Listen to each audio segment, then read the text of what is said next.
Welcome to this edition of Attention Talk Video. I'm your host, Attention Coach Jeff Copper, and I'm here with My-Kel. Hi, how are you? Welcome to the show. Our show today is, My-Kel has had an interesting experience, and I'd like to share this with our listeners. Real briefly, can you tell us a little bit about your background? My background is I'm originally from the Bay Area, California Bay Area.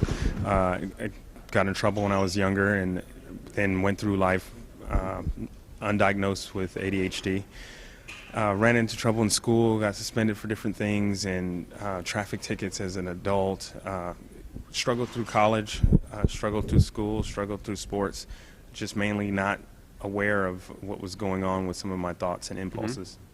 And you said you got in trouble a couple times. Can you expand upon that? When I was juvenile, I got in very influenced and through I would say impulse, hanging out with the wrong crowd and making decisions to do things that were illegal. Okay, we'll leave a little bit of that. And that was earlier, but also in your adult life now you've had some problems too, right? Yeah, in my adult life, so fast forward 25 years later, in California they have really strict 3 strikes laws, and me getting caught with possession prescription pills at 30, I think it was 37. Okay. Excuse me, 35. Got me involved with the criminal justice system. I ended up having to go do 22 months in state prison behind. And so, okay, this is when you were like 35, right? Correct. And you hadn't been diagnosed at this point in time with ADHD. I had not. And so, looking back on your experiences, what would it be like, do you think, if you would have had the diagnosis a little earlier?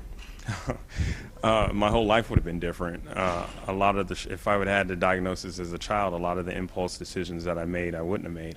It's kind of like the fog kind of cleared once I got the diagnosis, and I just understood a lot of my behavior through high school, through college, and then even into my adulthood. Has the diagnosis, and given through what you've been through in the diagnosis, can you like say, yes, this has definitely affected my decision-making behavior?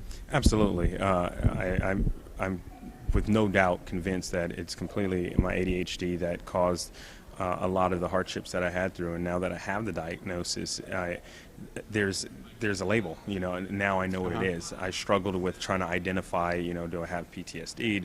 Am I alcoholic? Am I a drug addict? But all those things didn't fit. Do I have anger issues? Because I would blow up sometimes, but it didn't fit. I went through anger management. It didn't work because I didn't know I had ADHD. But once, one of my favorite sayings is, if the obvious solution isn't working, you're paying attention to the wrong thing. So if you got ADHD and you're paying attention to anxiety issues, you're not paying attention to the right thing. Exactly. One of the things that I'm kind of curious about, one of the reasons why I wanted to have you on the show is that there's a lot of people, a lot of parents out there, and a lot of individuals who have had some difficulties in the past and aren't diagnosed. And what I'm hearing you say is, literally, if you would have had the diagnosis, it really would have changed your behavior.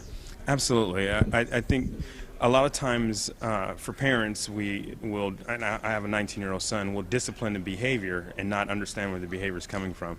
And that's what happened with me. If I would have had the diagnosis, then the behavior, by correcting the ADHD, the behavior would have went away. And what have you been doing to work with your ADHD? Currently, I'm going to be starting a medication regimen, but since my diagnosis, I've just been educating myself, and I think having awareness is the first step. Now that I'm aware, I can see my impulse decisions, and I can slow myself down, and when I feel it speeding up. Prior to that, I would just get in this adrenaline excitement, and it would just keep going, and then I get lost in that because of ADHD. And I'll have to say is that actually met you at Chad conference, which is part and parcel that he's actually seeking information because he spent several days there. Actually kind of absorbing, meeting people, and trying to understand what's going on. Any advice for anybody out here who might be identifying with your situation? Just what thoughts would you share with them?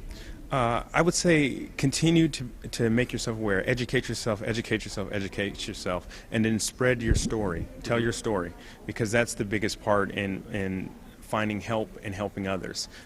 Because I joined a support group in Palo Alto, I've been able to get answers to questions and realize from the other people in the group that I'm not the only one that does that. I'm gonna take what I'm hearing is as you learn that information, tell your story, you're beginning to own it a little bit. Absolutely. And as a coach, one of the things we teach is pause. If you can pause and pay attention to what you're paying attention to, just that pause of catching yourself many times can change the behavior because it puts you in choice. And that process of learning, I don't want to put words in your mouth, but I'm hearing that's been effective for you. Absolutely. My pause is I use the acronym HALT, hungry, angry, lonely, tired. Oh, wow. And so I check anytime I feel myself becoming impulsive or can't make a decision or I'm getting angrier and anxious, I'll say HALT, and then I'll check. Am I hungry? Am I angry? Am I lonely? Am I tired? And then I'll go from there. I'm going to steal that one from you. I have to use that one. So one of my messages really is we have done some shows and we are doing some shows related to the space, and many times in some situations, whether you've got some teen or you're older, many times you got to take it's not me, it's my ADD, and divorce that stuff and begin to manage it the right way. So thank you very much for coming on the show. This has been very insightful, and continue with your journey. Good luck to you. All right? Thank you very much.